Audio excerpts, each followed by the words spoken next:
ಜಿಲ್ಲೆ ಒಳಗೆ ಏನು ನಡೀತಿದೆ ಅನ್ನೋದೇ ಗೊತ್ತಾಗ್ತಾ ಇಲ್ಲ. ಯಾವುದೇ ಶಾಸಕರಿಗೆ ಬೇರೆಯವ್ರಿಗೆ ಯಾರಿಗೂ ಗೊತ್ತಿಲ್ಲ. ಏನು ಇಬ್ಬರು ಮಂತ್ರಿಗಳಿದ್ದಾರೆ, ಮಂತ್ರಿಗಳು ಸೇರ್ಕೊಂಡು ಮಾಡ್ತಾಯಿದ್ದಾರೆ. ನಮ್ಮನ್ನು ಯಾರನ್ನೂ ಮೀಟಿಂಗೂ ಕರೆದಿಲ್ಲ, ಏನು ಮಾಡ್ತೀವಿ ಅಂತಲೂ ಹೇಳ್ತಾ ಇಲ್ಲ. ಒಂದು ರೀತಿ ತೊಗಲಕ್ಕೆ ಆಡಳಿತ ಜಿಲ್ಲೆ ಒಳಗೆ ಐತೆ. ಏನು ಮಾಡೋಕ್ಕಾಗಲ್ಲ. ಅದಕ್ಕೆ ಸಾಮಾಜಿಕ ನಾನು ನಿನ್ನೆ ಪರಮೇಶ್ವರ್ ಫೋನ್ ಹಾಕಿದ್ರು, ಕೇಳಿದ್ದೀನಿ ಏನೇನು ಹೇಳಬೇಕು ಎಲ್ಲ ಹೇಳಿದ್ದೀನಿ ಅವ್ರಿಗೆ. ಆಮೇಲೆ ಸಾಮಾಜಿಕ ನ್ಯಾಯ ಕೊಡ್ತಕ್ಕಂಥ ಅಧಿಕಾರಿ ಇಬ್ಬರೂ ಸಾಮಾಜಿಕ ನ್ಯಾಯ ಕೊಡ್ತಕ್ಕಂಥವ್ರು. ನಾನು ಮುಂದಿನ ದಿನಗಳಲ್ಲೂ ಕೂಡ ಈಗ ಎಡಗೈ ಜನಾಂಗಕ್ಕೆ ಅನ್ಯಾಯ ಆಗಿದೆ ಇಡೀ ಜಿಲ್ಲೆ ಒಳಗೆ.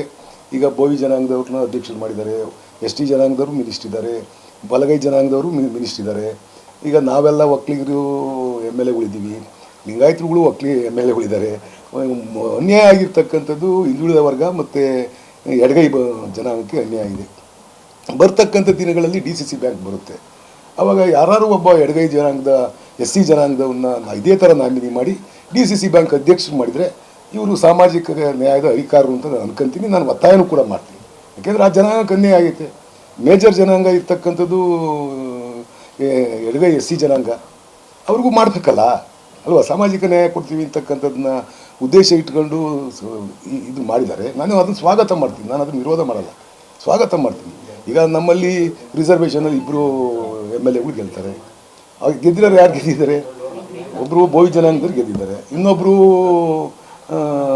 ಬಲಗೈ ಜನಾಂಗದವ್ರು ಗೆದ್ದಿದ್ದಾರೆ.